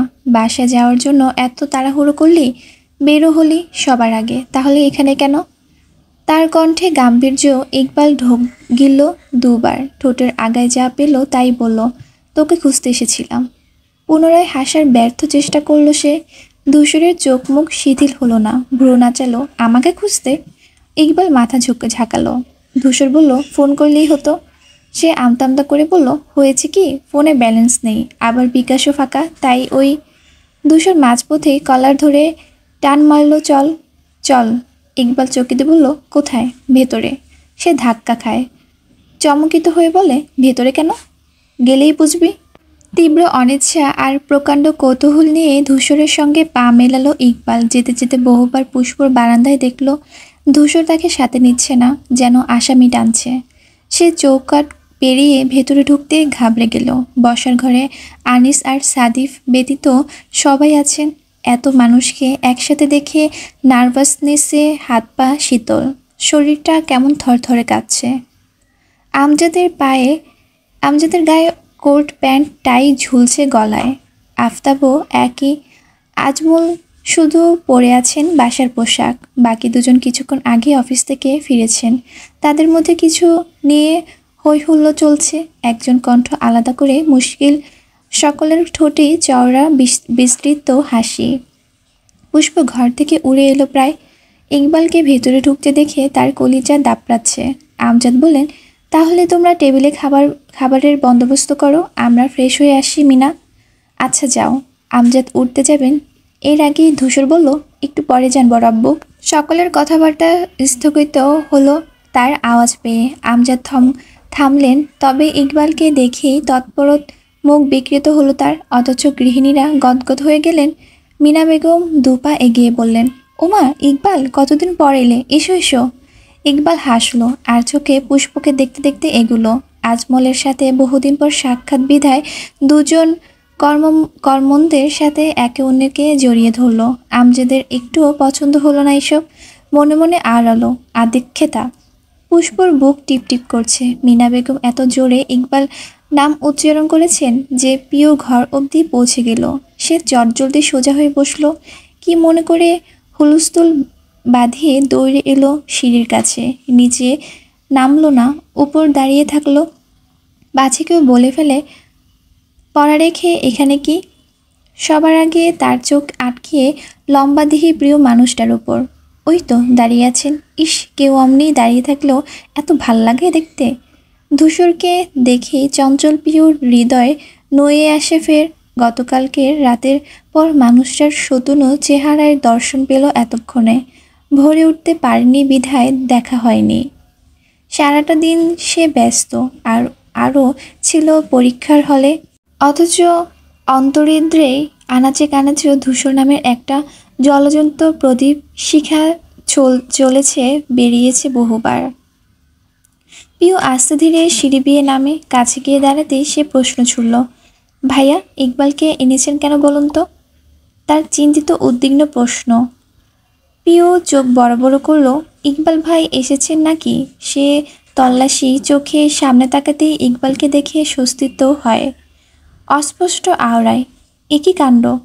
আমি তো ভেবেছিলাম ইকবাল বোধহয় আমাদের বাড়ির রাস্তা ভুলে গিয়েছে। আজ এতদিন পর দেখে অবাক হয়েছি। জবা বেগমের কথায় ইকবাল আবার হাসল। এই মুহূর্তে এই বোকা বোকা হাসি ছাড়া তার কাছে কিছু নেই। রুবাইদা সুমনা ঝটপট কিছু নাস্তা আনতে ছুটলেন। আমজাদের মেজাজ খারাপ, তিক্ত তপ্ত চোখে তিনি ধূসরকে দেখছেন। এই ছেলেকে তার রগে রগে অপছন্দ। একেই বাড়ি আনতে হলো। তিনি ধূসরের সাথে কথা বলেন না, অফিসেও না। তাকে আটকালেন না কেন? জেদের বসে জিজ্ঞেসও করলেন না। আবার উঠতে নিলে ধূসর এসে সামনে সোফায় বসলো, বলল, অনেক তাড়া বড় আব্বু। তিনি একটু থতমত খেলেন, চাইলেন উত্তর দেবেন না। পর মুহূর্তে সিদ্ধান্ত পাল্টে গভীর গলায় বললেন, অফিস থেকে এসেছি, ফ্রেশ হতে হবে না? হ্যাঁ, সে তো হবেন। আসলে আসলে একটা দরকার, আপনাকে আটকাচ্ছি। কাজ মিটুক, চলে যাবেন। ততক্ষণে না হয় একটু বসলেন। কি কাজ বলো? বলবো। সাদিব আসছে না কেন? 10টা আবার আসার তো কথা। সে হাত ঘড়ি দেখল। বলতে না বলতেই দোরগোড়ায় সাদেপের পদধূলি পড়ে। সে এত মানুষের ভিড় দেখে আর উপরে গেল না, নিজে থেকে এসে ভিড় গেল সেখানে। অভ্যাসবত পিউয়ের কাছে পানি চাইল প্রথমে, পরক্ষণে থেমে গেল, বলল, না, তোকে আনতে হবে না, মা নিয়ে এসো। জবা বেগম হেসে মাথা ঝাঁকিয়ে এগোলেন। পিউ তার যাওয়ার দিকে চেয়ে গাল চুলকিয়ে আবার সবার দিকে তাকালেন। ধূসরের সাথে সোজা সাপটা চোখাচোখি হতেই লজ্জায় পেল, কুষ্ঠিত ভঙ্গিতে নামিয়ে নিল দৃষ্টি। তার গালের লালিত আভা দেখে সাদিফের বুক ভারী হয়, বেকুলতা বাড়ে। সে চুপচাপ সোফায় বসে। হঠাৎ ইকবালের দিকে খেয়াল পড়তেই সজাগ চোখে তাকায়, চোখের কোণা দিয়ে একবার পর্যবেক্ষণ করলো পুষ্পকে, ঘন ঘন আঁখি ঝাপটে তার পাশে বসে শুধালো, ইকবাল ভাই হঠাৎ? ইকবাল ধূসরের দিকে তাকিয়েছিল। তার ভেতর ঘূর্ণিঝড় শাঁ বেগে বইছে। ঠিক তার নাক বরাবর দাঁড়িয়ে পুষ্প। এত এত মানুষকে ফেলে তার ইচ্ছে হচ্ছে ছুটে গিয়ে ওকে জড়িয়ে ধরতে, গলা ফাটিয়ে আর্তচিৎকার দিতে, তুমি শুধু আমার মাই লাভ, তোমাকে পাওয়ার অধিকার আর কারণেই। সাদিপ পাশে বসতে ইকবাল সচেতন হয়ে বসলো। অচিরেই আবিষ্কার করলো ছেলেটাকে তার সহ্য হচ্ছে না। মেয়েরা সতীন হলে সাদিপ তার শতান নিশ্চয়ই। শতানকে কারো ভালো লাগে? অত উদার সে নয়। জোরপূর্বক হেসে বলল, ধূসর নিয়ে এলো ও। আকস্মিক মনে পড়ল পুষ্প বলেছিল সাদিপ ঘরে উকি মারছে। ও তো মাত্রই ফিরল অফিস থেকে, এর মানে মেয়েটা তার সাথে ফাজলামো করছিল। তাও এরকম সেন্সিটিভ ব্যাপার নিয়ে। ইকবাল রেগে পুষ্পর দিকে তাকালো। ভয়ে চিন্তা মেয়েটার শুষ্ক আধমরা চেহারা দেখেই টুপ করে ক্রোধটুর ঝরে গেল আবার। সবাই এসেছে তাহলে, আজকে কথা শুরু করি। মিনা বেগম ঘাড় কাত করলেন। প্রত্যেকে একটু নড়েচড়ে বসলো, আগ্রহী চোখগুলো সব ধূসরের শ্যামলা মুখশ্রী জুড়ে। সে ঘোষণার মতো উঁচু কণ্ঠে বলল, আগামীকাল ভোরে আমি সিলেট যাচ্ছি, ফিরবো সপ্তাহ খানেক পরে। তাই চাচ্ছিলাম পুষ্প আর সাদিফের এঙ্গেজমেন্টটা দিনক্ষণ জেনে যেতে। তাছাড়া সেজু চাচুর ছুটিও বেশি দিন নেই। এই নিয়ে আজকেই একটা সিদ্ধান্ত নিলে ভালো হয় না? ইকবাল পুষ্পর বক্ষস্থল ছেদ করে উঠল। স্তব্ধ হয়ে গেল দুজনে। পুষ্প খপ করে চেপে ধরল পিউর হাত, শঙ্কিত কম্পিত সুরে বলল, ভাইয়া এসব কি বলছেন? পিউ ভেতরে ভেতরে আতঙ্কিত ভ্রান্ত হলেও বোনকে আশ্বস্ত করে বলল, ওনার নিশ্চয়ই কোনো পরিকল্পনা আছে, অপেক্ষা করি। আফতাব কপালে ভাঁজ ফেলে শুধালো, হঠাৎ সিলেটে? একটু কাজ পড়েছে, রাজনৈতিক। ওই রকমই। ইকবাল জিভ দিয়ে ঠোঁট চাটল। তার চোখ দুটো গুটিয়ে এক জায়গায় পৌঁছেছে। নীতির কোনো ব্যাপারে ঢাকার বাইরে যাওয়ার কথা তো হয়নি, হলে সে জানতো নিশ্চয়ই। ইকবাল কী করবে ভেবে পাচ্ছে না। বিয়ে ধূসর উতলা আগ্রহী, এটাই স্বাভাবিক। ও তো আর কিছু জানে না, কিন্তু বন্ধু তাকে ভালোবেসে এখানে আনলো, তারই ভালোবাসা মানুষের বিয়ের দিন ঠিক হওয়া দেখাতে। ইকবাল নিজেকে স্থির রাখতে বিফল। সে গাঢ় কৌতূহল দমাতে পরাজিত। ধূসরের কানের কাছে মুখ নিয়ে শুধালো, সিলেটে যাওয়ার কথা কবে হলো? ধূসরের সহজ উত্তর, তুই আসার পর। সে চুপ করে গেল। পর মুহূর্তে আবার নিচু কণ্ঠে শুধালো, আমাকে এখানে কি বিয়ের কথাবার্তা শোনানোর জন্য আনলি? হ্যাঁ। ইকবাল অক্ষি বিকট করে বলল, কেন? তুই আমার বন্ধু, আমার বোন তোরও বোন, এসব শোনার অধিকার আছে তোর। এখন চুপ কর, আমার কথা শেষ করতে দে। ইকবাল দাঁত পিষিয়ে বহু কষ্টে স্বাভাবিক হয়ে বসল। পেট কষে ক্রোধে ফাটছে। ধূসরের চোখা নাকে একটা ঘুষি মারতে পারলে ভালো হইতো, ঠান্ডা হতো মাথাটা। দুনিয়ার আর কোনো মেয়ে নাই যে পুষ্পকে তার বোন বানাতে হবে? নিজে তো পিউকে বোন বললে খেপে যায় তখন। পিউয়ের চোখ মুখ অন্ধকার। ধূসরবাই সপ্তাহে খানেকের জন্য সিলেট গেলে কতগুলো ঘন্টা দেখবে না? কি করে থাকবে সে? উনি একটাবার ওকে জানালেও না। সপ্তদশীর ক্ষুদ্র অন্তরপুরে অভিমান জমল। মাথা নামিয়ে কপাল কুঁচকে রইল। বড় মা সেজমা অসুবিধে আছে তোমাদের? দুজনেই এক এক করে বললেন, না না, কিসের অসুবিধে? তাহলে কবে করতে চাইছো? জবা বললেন, তোর চাচু তো 15 তারিখ যাবেন বলেছেন। এখন ফাল্গুন মাস চলছে, এর মধ্যে করলে ভালো হতো না? আজমল মাথা তুলালেন, আমারও তাই মনে হয়। ভাইজান তোমরা কি বলো? আমজাদ বিরক্ত মেজাজে চুপ করে বসে আছে। না পারতে মাথা নাড়লেন অল্প। আফতাবও বড় ভাইয়ের পন্থা অনুসরণ করলেন। ইকবাল কপাল ঘামছে। এসির মধ্যেও পরনের শার্ট ভিজে লেগে গিয়েছে গায়ে। দুই হাতের তালু ঘষে ঘষে খসখস শব্দ করছে। চিবুক ফুটছে উত্তপ্ত তাওয়ার ন্যায়।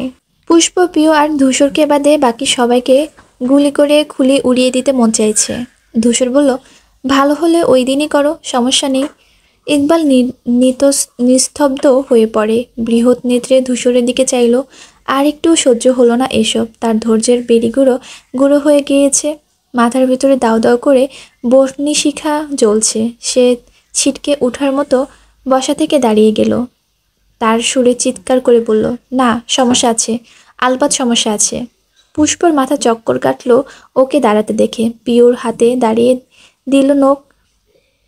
হাঁসফাঁস করে বলল, আমার বুকে ব্যথা করছে পিউ। পিউ বিড়বিড় করে বলল, আমার তো সব জায়গায় ব্যথা করছে রে। কতগুলো আশ্চর্যজনিত বিহম্বল চোখ একই সাথে আছড়ে পড়ল ইকবালের লম্বাটে মুখের উপর। তার হঠাৎ চিৎকার হকচকিয়ে গেল সকালে। ততস্থ নজর বিক্ষিপ্তভাবে নিক্ষেপ হলো। দশাধিক তীব্র শানিত দৃষ্টি দেখে ঘাবড়ে গেল ইকবাল। একটু আগের ফুলকে ওঠা রাগটা টুক করেই মিয়ে এলো। নার্ভাসনেসে ঘাড় অবধি মাটির নিচে গেড়ে গিয়েছে যেন। সে ভীত দৃষ্টিতে চারপাশে তাকায়। সবার অদ্ভুত চাউনি মস্তিষ্ক শূন্য শুকনো বানিয়ে দেয়। ভোকাল কর্ডের সমস্ত জড় থিতিয়ে আসে মুহূর্তেই। পুষ্পপ্রিয় একসাথে ঢোক গিলছে। আগত পরিস্থিতি ভেবে তাদের রুদ্ধ কণ্ঠনালী কাটকাট। কি সমস্যা? ধূসরের মুখ চোখের অন্যরকম গাম্ভীর্য। গুমট সুরের প্রশ্নে ভীতশ্মশ্র ইকবাল। পেটের মধ্যে গুরু গুরু করা কথাগুলোর ঘুরপাক খাওয়া তৎক্ষণাৎ থেমে গেল। হাতের তালু দিয়ে কপালের ঘাম মুছে জোর করে হেসে বলল, না মানে সমস্যা ওই, এত কম সময়ের মধ্যে বিয়ের আয়োজন কিভাবে করবি? ধূসর বিরক্ত হলো বোধ হয়। তার মসৃণ কপালে সবেকে কুঁচকে আসে। আমজাদের চওড়া নাকের ডগা ফেপে উঠল। চুপ থাকার পণে পরাজিত হলেন। ইকবালের আচরণে মেজাজ চটে গেল। প্রচণ্ড থমথমে গলায় বললেন, সেসব ভাবার জন্য আমরা আছি, তুমি বসো। তুমি বসোটুকু ধমকের মতো শোনায়। ইকবাল সঙ্গে সঙ্গে ধপ করে বসে পড়ল জায়গায়। পুষ্প এতক্ষণে শ্বাস ফেলল। রোবটের ন্যায় শরীরটা ছেড়ে দিয়ে শান্ত হলো। পিউ সূচক শব্দ করল মুখে। টান টান উত্তেজনায় মুহূর্তক এক ধাক্কায় মাটি হওয়ার যে সে খুশি হতে পারল না। এই ফাঁকে ইকবাল ভাই সত্যিটা বললেই পারতেন। উফ! তারপর পুষ্পর মুঠোয় থাকা স্থির হাতখানা ফেরত আনতে চাইল। এই মেয়ে চিন্তার তোপে 5টা নৌকি বসিয়ে দিয়েছে। হালকা পাতলা জ্বলছেও এখন, অথচ পুষ্প দিল না। সে টান বসালে আরও শক্ত করে চেপে রাখল। অন্য হাত দিয়ে ওড়না ঠিক উঠিয়ে ঘাম মুছল কপালে। ঠোঁট গোল করে দম ছাড়ল পিউ। তাদের শিকদার বাড়ি আর বাড়ি নেই, সার্কাস হয়ে গিয়েছে। প্রতিদিন একটা না একটা কাহিনী লেগেই থাকে। রমরমা ঘটনা ঘটে। শীর্ষ বিন্দু কখনো ধূসর, কখনো সাদিপ, কখনো পুষ্প। আর এই দারুণ অনবদ্য আর অসাধারণ ঘটনাগুলোর সময়ই তার টেস্ট পরীক্ষায় আগমন। এসব রেখে কারো মন বসে টেবিলে? এখন যদি রেজাল্ট খারাপ হয়, তার কি দোষ? পিওর সাথে সাথে আরেকটা চেহারাও দেখা গেল, হতাশার ছাপ। সনন্তপণে বিরক্তি প্রকাশ করল সে। ইকবাল দাঁড়িয়ে যাওয়ার যে আশার আলো মুখশ্রী জ্বলে উঠেছিল, নিমিষেই নিভে গেল তা। তাহলে এখন কি করবে ভাইজান? বিয়ের জন্য কেনাকাটা শুরু করব? পুষ্প বিদ্যুৎ রেগে ধূসরের দিকে তাকায়। হাজার আকুতি সেখানে, ভয়সয় বিভ্রান্তি। ভরসা করেছে যে ভাইয়া তো বলেছিল উনি কিছু করবেন, বিয়ে আটকাবেন, তবে চুপ করে আছেন কেন? জবাব কোথায় আমজাদ সায় দিলেন, বললেন, সময় কম, যখন সব কিছু তাড়াতাড়ি করলেই ভালো হয়। দুশ্চিন্তার দুর্ভাবনায় ইকবালের হার্টবিট বন্ধ হবার উপক্রম। ধূসর আর সাদিফের মাঝে বসে সে যেন হাঁপানি রোগী। শ্বাস পড়ছে না। নড়াচড়ার বিরাট জায়গা পেয়েও এক চুল সরার জো নেই। গতরটা লোহার পরিণত হয়েছে। হাত পা কেমন অসাড় হয়ে এসেছে। বসার ঘরে এত মানুষের মাঝে সম্মুখ দাঁড়ানো, পুষ্পর দিক তাকানো কঠিন। আবার তারই সামনে চলছে ওর বিয়ের আলাপ।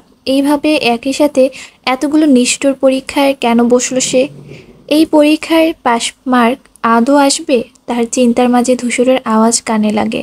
সে সাদিবকে জিজ্ঞেস করলো, বিয়েতে সময় লাগে, অতদিনের ছুটি পারবি ম্যানেজ করতে?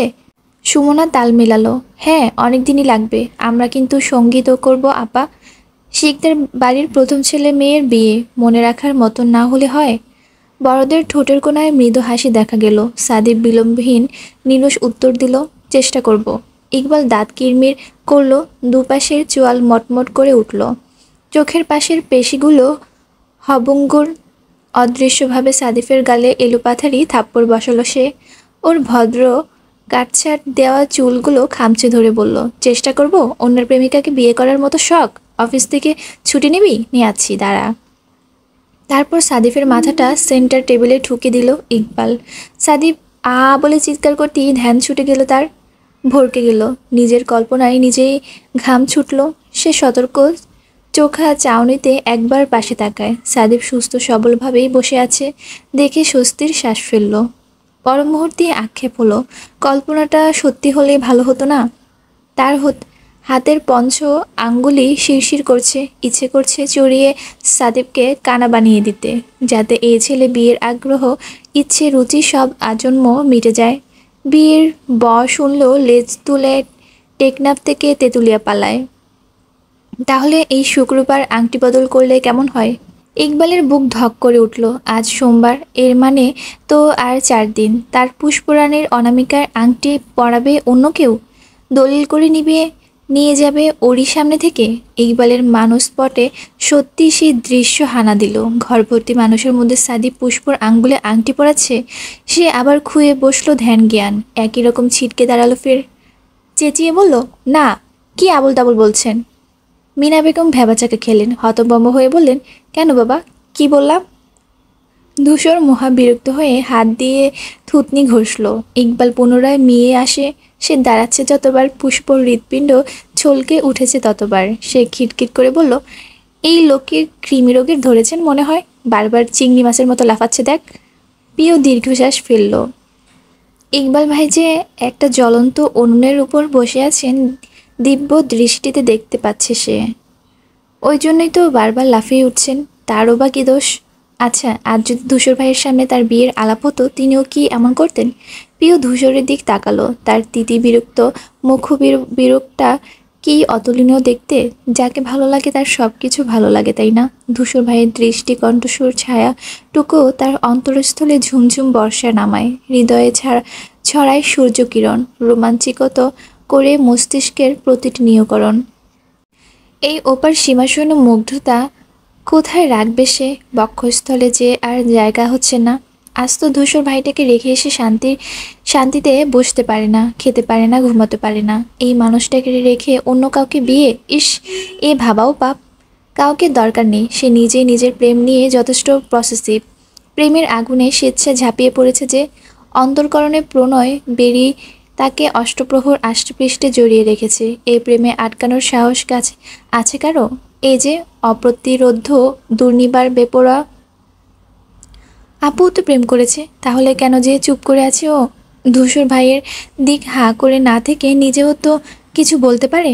প্রেমে পড়লে চুপ থাকতে নেই। চুপ থাকার মানুষ দুর্বলতা ভেবে নেয়। প্রেম হলো শক্তিশালী বস্তু। বিড়াল প্রেমে পড়ে বাঘ হতে না পারলে প্রেমের সফলতা কোথায়? ইকবাল আরেকবার সবার দিক তাকালো। সজাগ মস্তিষ্কে দ্বিতীয়বার মুখ বন্ধ হয়ে এলো।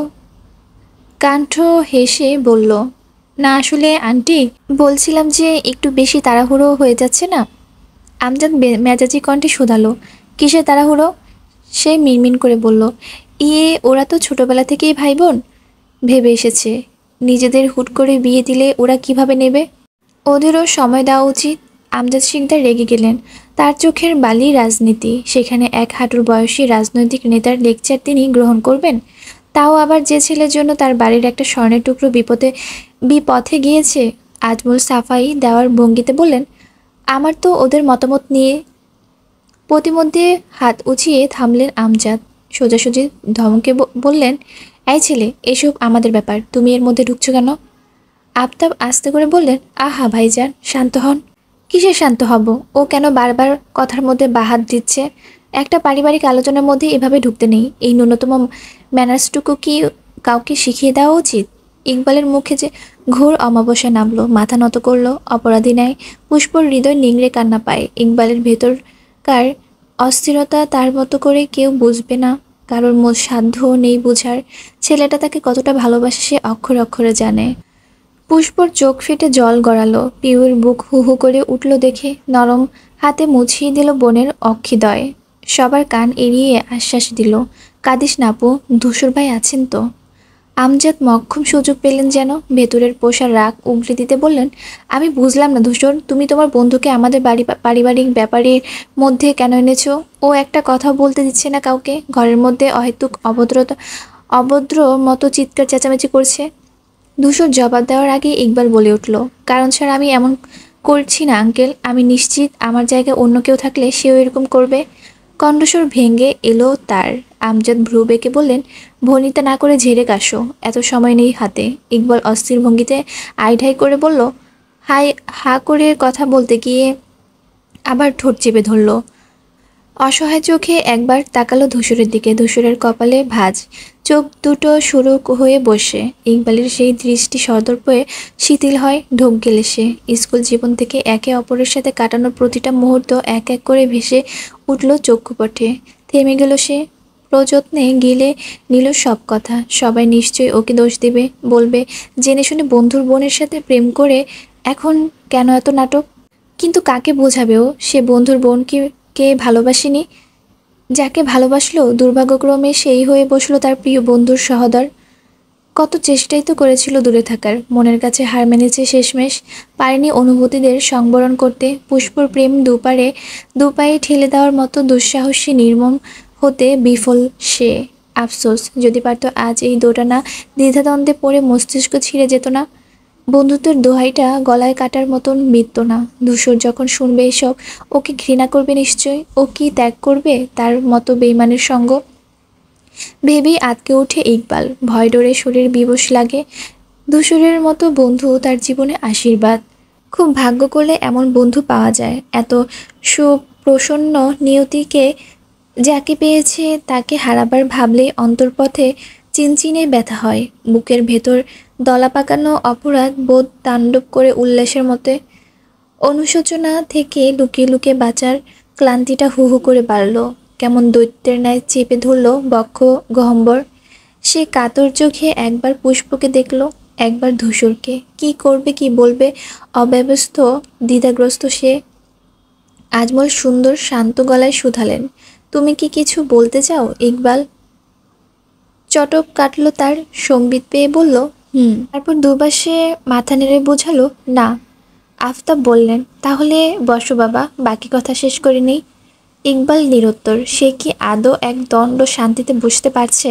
তার বেকুল ব্যগ্র ধরপড়ে বুক একটুখানিও স্বস্তি দিচ্ছে না। আমজাদ বিরক্ত কণ্ঠে বললেন, সময় নষ্ট করতে ওস্তাদ এক একজন নিজেদের মতো ইউজলেস মনে করে। ধূসরের চিবুক শক্ত হয়, চোখ বুজে আবার খুলে, অথচ বিন্দুমাত্র অপমানিত বোধ করল না ইকবাল। এর থেকে বড় জ্বালায় বুক পড়ছে তার। একদিকে ভালোবাসা, অন্যদিকে বন্ধুত্ব, দুইয়ের তাপে মধ্যিখানে কয়লা হচ্ছে সে। ইকবাল দীর্ঘশ্বাস ফেলে, ভাগ্যের উপর সবটা ছেড়ে দেওয়ার সিদ্ধান্ত নিল। তার পরাস্ত ব্যর্থ চেহারা দেখে পুষ্পর কান্না বাড়ল। কেউ যাতে বুঝতে না পারে ঠোঁট চেপে শব্দ আটকালো। সাদীপ মলিন মুখে দেখল সেই কান্না, চোখ নামিয়ে নিল পরপর। পরিতাপে দগ্ধ হয়ে মনে মনে বলল, আমায় ক্ষমা করিস পুষ্প, কিচ্ছু করতে পারলাম না তোর জন্য। ইকবাল ঠায় দাঁড়িয়ে দেখে আমজাদ খ্যাক করে উঠলেন, এই ছেলে, কিছু না বলে বসছ না কেন? সে চকিত হয়, নড়ে ওঠে। মিনা বললেন, আহা, এমন করছেন কেন? ছেলে মানুষ, তাছাড়া ও তো আমাদের অতিথি। অতিথি তো চুপচাপ বসুক, এরকম ঝামেলা করছে কেন? সমস্যাটা কি? সমস্যাটা আমি বলছি। ধূসর উঠে দাঁড়ালো। অমনির মেরুদণ্ড সোজা করে ফেলল পিউ। মুখে ফুটল উদ্বিগ্নতা, উত্তেজনা। সবার চোখ যখন তার দিকে, আমজাদ কপাল কুঁচকে শুধালো, তুমি আবার কি বলবে? ইকবাল সন্দিগ্ধ, কি বলবে ধূসর? পুষ্পর কান্না শেষ, তার চিত্র আকুল, হার্টবিট জোরালো। ধূসর সোজাসুজি ইকবালের চোখের দিকে চাইল, কোনো রকম ভনিতা ছাড়াই ঘোষণা করলো, ইকবাল আর পুষ্প একে অন্যকে পছন্দ করে, ওরা বিয়ে করতে চায়। পিলে চমকে উঠল ইকবালের, ঝুলে গেল চোয়াল। বিরাট বজ্রপাত ছাদ ভেঙে যেন আশ্রে পড়ল মেঝেতে। ধূসরের এই একটা কথা কিছু সময়ের জন্য সময়টাকে তুষার খণ্ডের ন্যায় জমিয়ে দেয়। ঠোঁট নির্বাক টু শব্দ হলো না কারো। ইকবালের প্রাণ বুঝিয়ে থমকে দাঁড়িয়েছে, চোখে মুখে প্রগাঢ় অবিশ্বাস। ধূসর কি করে জানলো? বিস্ময় এই ধাক্কা সামলাতে সময় লাগলো সবার। হুঁশে ফিরতে সঙ্গে সঙ্গে বসা থেকে দাঁড়িয়ে গেলেন তারা। বিস্ফোরিত নেত্রে চেয়ে রইল এক একজন। শুধুমাত্র হেলদোল দেখল না সাদিক। সে একই রকম নিস্পৃহ বসে। তবে অবাক হয়েছে, ধূসর এসব জানে, সে জানতো না। পরপর ঠোঁটে ভিড়ল রহস্যময় হাসি। সেই হাসি অতি দ্রুত মুছিয়ে গেল আবার। আমজাদ শিকদার নিস্তব্ধ ছিলেন। নিজের কানকে ভরসা হলো না। কেমন আত্মচিৎকার দিলেন, কি? উঁচু আওয়াজে পুষ্প থরথর করে কেঁপে উঠল। ছাল তুলে ফেলল পিউয়ের নরম হাতের। ধূসর সম্পূর্ণ এড়িয়ে গেল তার প্রশ্ন। সে তখনও ইকবালের দিকে চেয়ে। ছেলেটার চেহারার প্রতিটি পড়তে পড়তে অনিশ্চয়তা, সংকয়, আতঙ্ক। ধূসর ভ্রু নাচিয়ে শুধালো, ঠিক বললাম? তার সারা শব্দ এলো না। 2 ইঞ্চি ফাঁকা উষ্টজকল নিয়ে নিঃশব্দে তাকিয়ে সে। আজমল আকাশ থেকে পড়লেন, ধূসর, তুমি কি মজা করছো? এটা কি মজা করার মতো ব্যাপার সেজু চাচ্চু? তিনি অপ্রস্তুত কণ্ঠে বললেন, না মানে, এসব সত্যি। চারজা আহতের মতন একে অপরের দেখল। মিনা শঙ্কিত নজরে তাকালো স্বামীর দিকে। আমজাদের চোখ মুখ রক্তাব্য। আসন্ন পরিস্থিতিতে ভেবে ভয়ে হিমশীতল হয়ে পড়লেন তিনি। ধূসরকে বললেন, ধূসর, আমার মনে হয় তোর কোথাও ভুল হচ্ছে। আমজাদ কপিত কণ্ঠে বললেন, তুমি কি বলছো? তুমি জানো ধূসর? সে বুক টান টান করে জানালো, জানি। না জেনে বুঝে কোনো কথা আমি বলি না, আপনি জানেন। তবু বিশ্বাস না হলে পুষ্পকে জিজ্ঞেস করুন। ধূসরের সূর্যের প্রত্যয় দেখে আমজাদ ভ্রান্ত হলেন। পরপর অগ্নি দৃষ্টিতে ফিরলেন পুষ্পর দিকে। যে দৃষ্টি কলিজা ঝলাত করে উঠল মেয়েটার। আমজাদ ডাক ছুড়লেন, পুষ্প। পুষ্প রুহু উড়ে গেল। উত্তর দিতে গিয়ে কণ্ঠনালী হাতড়ে শব্দ পেল না। শুধু ভেজা চকচকে অশ্রুরুদ্ধ দৃষ্টিতে চেয়ে রইল। আমজাদ নিম্ন ভার কণ্ঠে জিজ্ঞেস করলো, এসব সত্যি? পুষ্প আতঙ্ক নিয়ে পিউর দিক তাকায়। সে চোখ দিয়ে ইশারা করে হ্যাঁ বলার। পুষ্প মাথা নামিয়ে নিল। ধরফরে বুক নিয়ে মুখ খুলল, হ্যাঁ হ্যাঁ।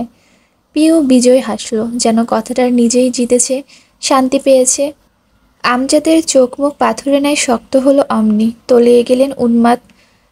তোমার এত বড় সাহস!